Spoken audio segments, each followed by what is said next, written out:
course of the 4th and 5th centuries, the commemorative and sacrificial aspect of the Holy Eucharist came to be more regarded than the receiving the heavenly food. The faithful communicated less frequently. In the East, they are said to have contented themselves with one communion in the year, but daily communion was not infrequent, and Christian teachers urged the faithful to communicate at least weekly. Councils threatened with excommunication those who did not at any rate communicate at the 3 great festivals. Even in the time of Tertullian, it seems to have been regarded as becoming that the recipients and the ministers of Holy Communion should be fasting.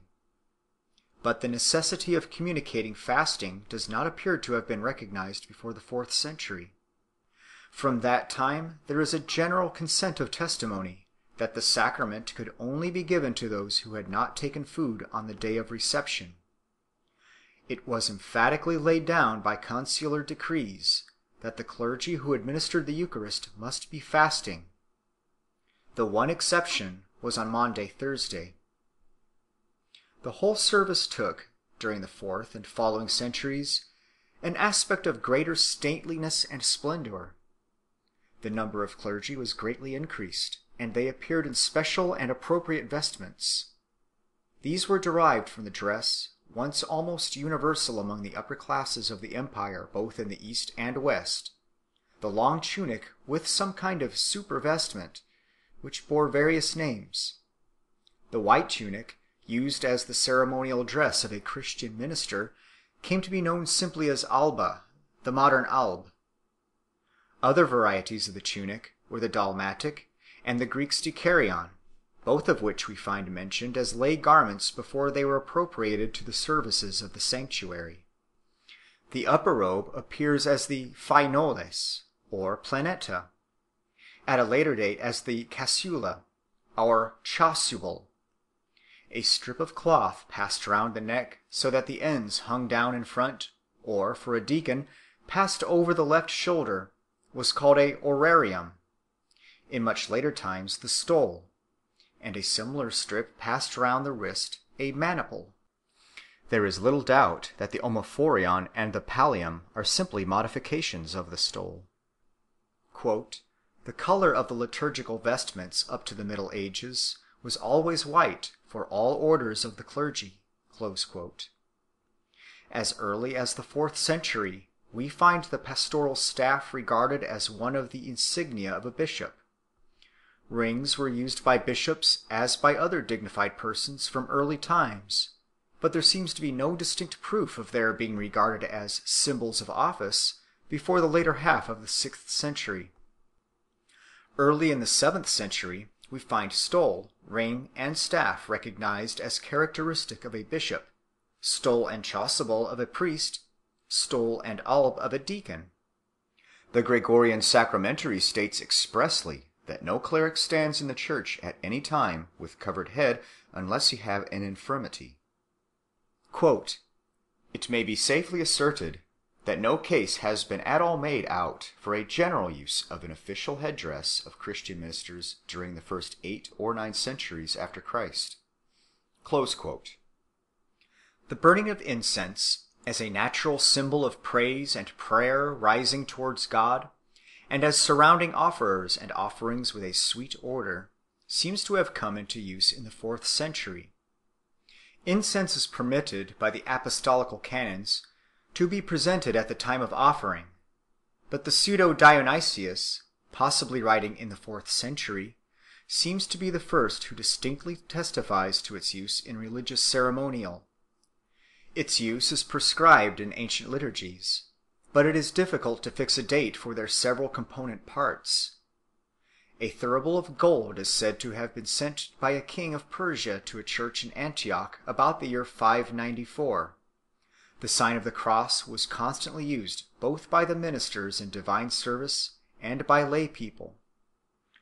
"Make the sign of the cross," says Cyril of Jerusalem, quote, "on thy forehead, that the demons, seeing the mark of the king, may tremble and flee away.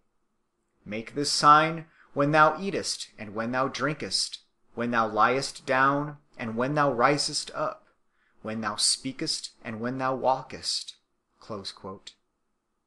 The kiss of peace was almost everywhere introduced in the Eucharistic celebration, and the faithful, as a mark of reverence, frequently kissed the doorposts of the holy house or the steps of the sanctuary, while the officiating ministers kissed the altar and the book of the Gospels. "At an early period we find fountains or basins supplied with fresh water near the doors of churches, especially in the East, that they who entered might wash their hands, at least before they worshipped." The earliest mention of blessing water, other than that for baptism, seems to be that in the Apostolical Constitutions, which describes the practice probably of the latter part of the 4th century. There is no trace of the use of holy water in the West until a much later period. The ceremonial use of lights was probably earlier. Beginning in the assemblies before dawn, or in the darkness of the catacombs, the use of lamps was maintained when the services were in the light of day on account of their symbolism and their festive character. There are also traces as early as the 4th century of the practice of maintaining an ever-burning lamp in the sanctuary. Kneeling was the usual posture of prayer in the churches, except on Sundays and in the season between Easter and Pentecost, when it was desired to express exulting joy rather than humiliation, and so the faithful prayed standing. The praying figures of the Roman catacombs are represented standing with arms expanded and hands open. All faces were turned towards the east, where the sun arose, the natural symbol of the light of the world. In early times, the voices of the congregation had no doubt taken a large share in the responsive portion of the service. But as the music came to be more elaborate, it fell more and more into the hands of the trained singers who formed the choir. The Council of Laodicea would indeed have confined all singing in church to these. The singing consisted either of sentences chanted by the lay people in response to the clergy, or of psalms or psalm-like compositions chanted in alternate strains by a choir divided into 2 bands. The latter method is believed to have been introduced, perhaps after the example of the Syrians, by Flavian and Diodorus about the year 350 at Antioch, whence it spread rapidly throughout the world. This kind of music was brought into use by Ambrose at Milan to cheer the hearts of the faithful under the oppression of the Arian Empress Justina, and soon spread over the Western Church. Augustine, however, somewhat dreaded the concord of sweet sounds, thinking that he was sometimes more moved by the music than by the matter of what he heard, and he says that Athanasius preferred a simple monotone to more elaborate music.